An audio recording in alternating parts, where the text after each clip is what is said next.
Braxcast time once again, guys. This is the 43rd episode of the Braxcast, and this is a pretty exciting one.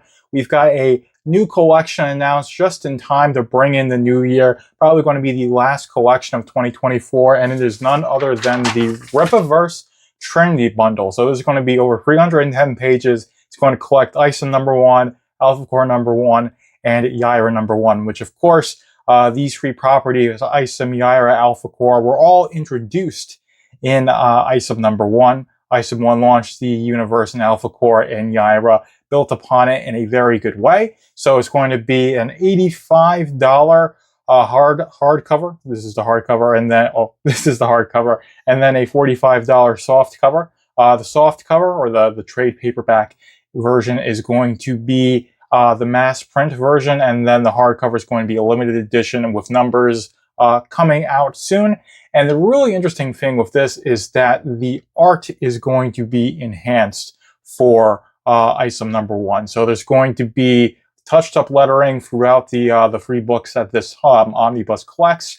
But Isom #1 is getting some special treatment with some remastered art. And since the art's being remastered, there's going to be new coloring as well from Sebastian Chang, who is replacing Gaby El Taib as the Isom series colorist. So it's going to be pretty interesting to see how Sebastian takes that work of Isom #1 and how he colors it in his own style. And of course, there's going to be some art edits done by Cliff Richards, I'm assuming, with Kanan White advising him on that. So seeing that's going to be pretty interesting, although it's very well established, or it's been established that it's not changing the canon, it's just touching up some minor art errors, representing the same scenes in just ways that make a little bit more sense for the reader. But other than that, or these changes aren't going to, these changes aren't going to be enough to change any of the events in Isom #1 in any meaningful way. It will just be in a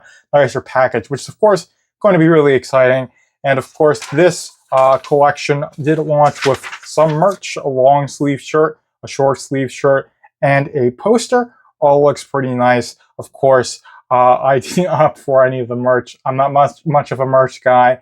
It was a bit too much to get the I Want It All bundle for this one, so I just got a hardcover and a trade paperback, and I will, of course, be showing it off on Braxcast, of course, going over the differences in the remastered version and having the remastered version appear in the single copies of Isom #1 is not off the table. They just need to get to the point where they need to do a new printing of Isom #1 cover C, and then I imagine they will put in that remastered art. I think that's the best thing to do. But for now, the only way to get it is through this Rippaverse Trinity omnibus, and I think it looks absolutely fantastic.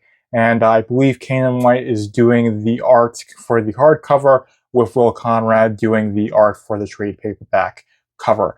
So that's very nice. Now, of course, I want to go over some of the remastered art. So if we open up to this page, and you can see this is Sebastian Chang's remastered artwork.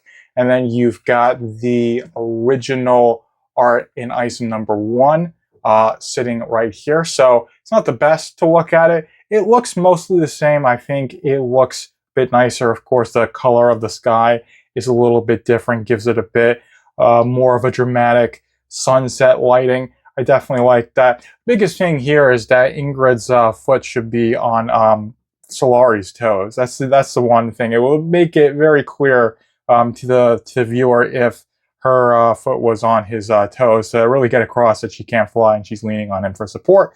But other than that, I'd say this looks really good. And this was a pretty good scene in Isom #1, and definitely it's got more of a dramatic lighting because the sun's right back there. You see the lights being casted on Braxwell's leg right there. So it's a fantastic looking book. Even before this remaster, I'm sure this remaster is really going to make it look even better. And like I said, we'll go through more of this when we get the Rippaverse Trinity omnibus in our hands, either March or February. That's the time that we're given for it, because the hardcovers take some time to print and they want to ship everything out all at once. So that is the Rippaverse Trinity collection. very cool to see the first omnibus and the first hardcover from the Rippaverse, of course, collecting free great books, all made over $1 million in their campaigns and are the launching pad, the bedrock of the Rippaverse in terms of the narrative that's being established. So that is a very interesting thing. But now another thing, since the Rippaverse calendar was launched a while ago, and they said we'd be fulfilling it in mid-December, true to their word, very good guys there at the Rippaverse Warehouse Center got this out to me when they said they would, and we're going to go through this calendar, and I think it's a pretty nice calendar. So of course, we've got the back here that shows all of the art for the various months. This cover art by Kane White, Yaira for January, Alphacore for February, Gooding for March, and that's by the interior artists for all those books. So Deborah Carita, Joe Bennett, and Will Conrad, who did the interiors for all those books. Isom by Cliff Richards for April, Saoirse by Kane White for May, Salvage by Bart Sears in June, Michael and Lillian by Wagner Reese, who I don't believe is an interior artist, Ronaldson for I can't say his name, Farrar, however you say his name, did Norfolka. We don't, Norfolka doesn't have a book yet. Villains of the Rippaverse by Kane White, that is September. Norfolka was August. And Blood Roof for October by Michael Montagnat, Zalen for November by Joe Bennett, and the All Heroes by Kane White, closing out the year. So that is the back and basically all the art credits, so it's pretty nice to have that on the back. Of course, this is Hero, Villains, and Epic Moments calendar. So let's see if we can open up this. So of course, this is the basic calendar itself, or this is, the picture. And then I don't want to fold this too much, but it's a bit hard to get it into frame otherwise. So this is the, this is the actual calendar portion marked with the basic holidays that you'll see.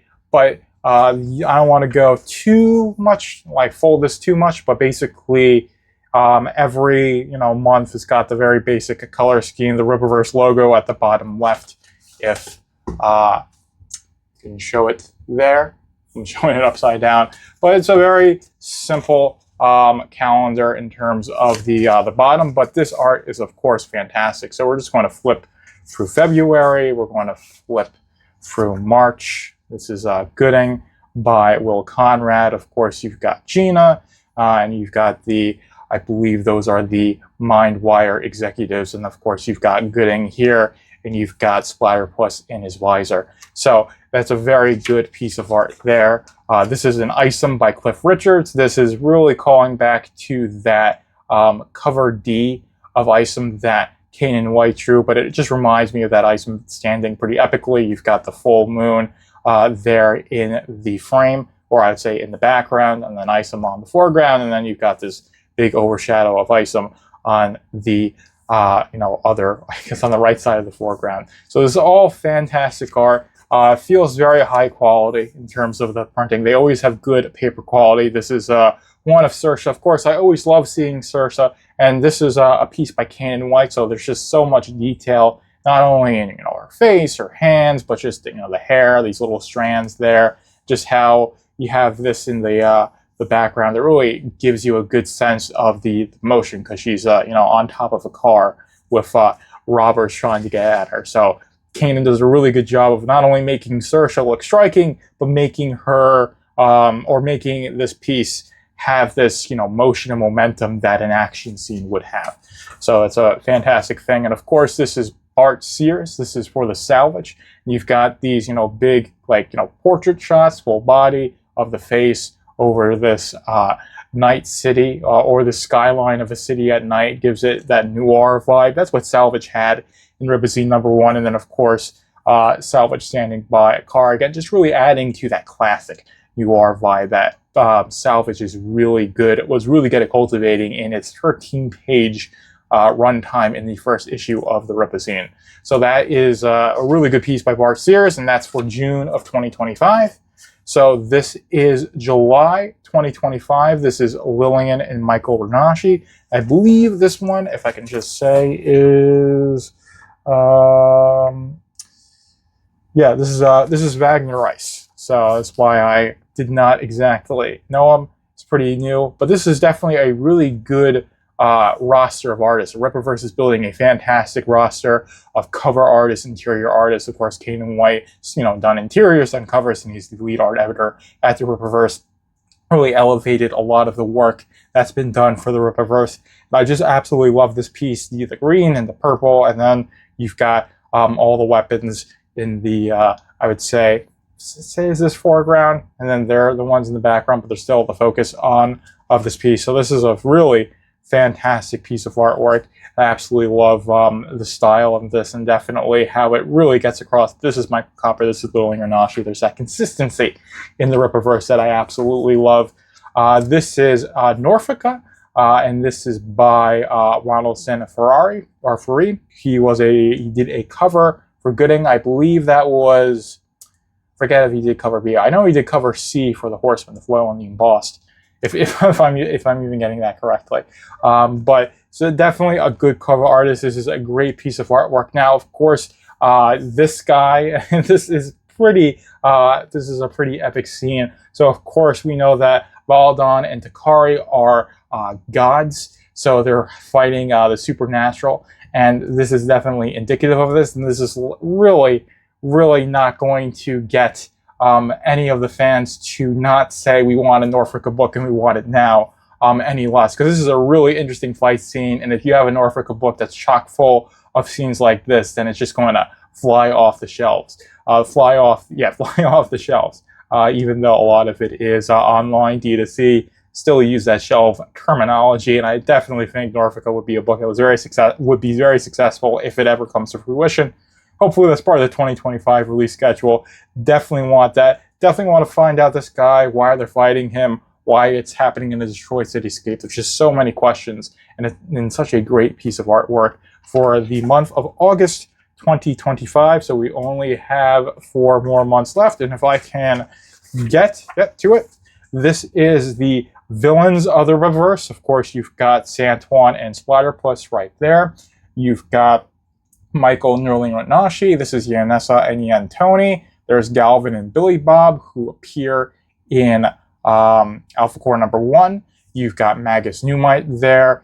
You've got Darren Fontano, Blitz and Sturm. And now this is the mysterious ninja guy that appears in Salvage. We do not know his name, but he was a very cool and striking character.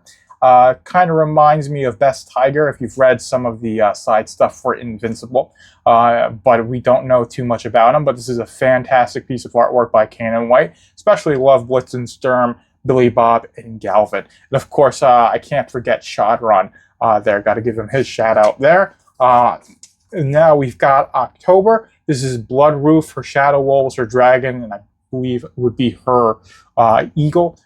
These shadow familiars that she has as she travels through the dimensions with her blood powers. The lighting on this is really cool. It's got that spooky vibe. Of course, this is the color palette that's used for the rest of the month, and it really just gives you that great horror vibe that everybody loves to see, or at least all the people who love Halloween love to see. But we're getting into the month. I didn't want to skip November. So yeah, papers. Okay, so we've got November. This is Zalen by Joe Bennett. Now, of course, we don't know too much about Zalen. This is a very cosmic scene here. It's fighting aliens. Could these aliens be related to Magus Newmite? We're going to find that out, I imagine, when we get Zalen, What Kills Must Die in 2025. Who knows? Maybe we'll have it before November.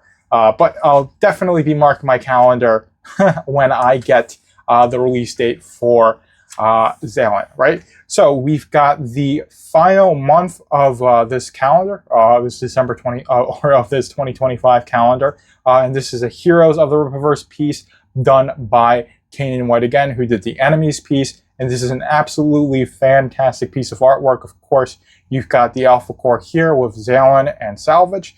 Got Cedric Gaucho and Bloodroof there. Valadon and Takari looking absolutely fantastic. You've got Sersha, Horseman, Altona, Gooding in the background with his drones. There's just so much detail in Kanan's artwork. Even these little drones, like you can tell what they are, what they look like. Of course, you got Yaira and Isom there looking quite epic. And I believe this is Stefania because she's dressed up in the green. And this is spoiler alert for Yaira #1. Stefania does get introduced and ends up joining the Alphacore when she gets Yaira's powers from the supernatural event. Ends up joining the Alphacore. Very, very interesting. And that's why I'm so excited for Alphacore #2, is because I want to see how Stefania's character develops, especially when Solari is trying to mentor her. So it's going to be a very interesting thing. And I absolutely love that she's really got a really good place in the heroes piece of this art, of the heroes piece for the heroes artwork for December 2025 done by Kanan White. That was to get my thoughts out there. But that's the end of this calendar in terms of the artwork. Just a simple 2026 year at a glance, basically just giving you all the months, the days of the weeks, a little days of the week for for the days, a little notes section, and then it goes back to the to the back matter, which we already went over. So this is a fantastic calendar, very high quality. Absolutely love to see them do merch items like this. Hopefully they do more. If you do another calendar, a pinup calendar of the ladies of the Rippaverse, I imagine would be a really nice selling thing. But I love calendars like this. It just gives you a great overview, very generalized, and of course being themed around the specific months. Having that October, be Blood Roof is fantastic stuff. So this is a fantastic calendar. Really indicative that they're really getting to a good place with the merchandise, and of course having that first omnibus in hardcover and with the Rippaverse Trinity just really shows that they've come a long way. They've got a lot more to go, and it's going to be really interesting to see all their progress and documented on the Braxcast. But for now, I don't have anything left to document on the Braxcast, so hopefully you guys enjoy this episode, and Joker is out. Thank you for tuning in to the Braxcast. Be sure to like, comment, follow, and subscribe to keep up with the Rippaverse.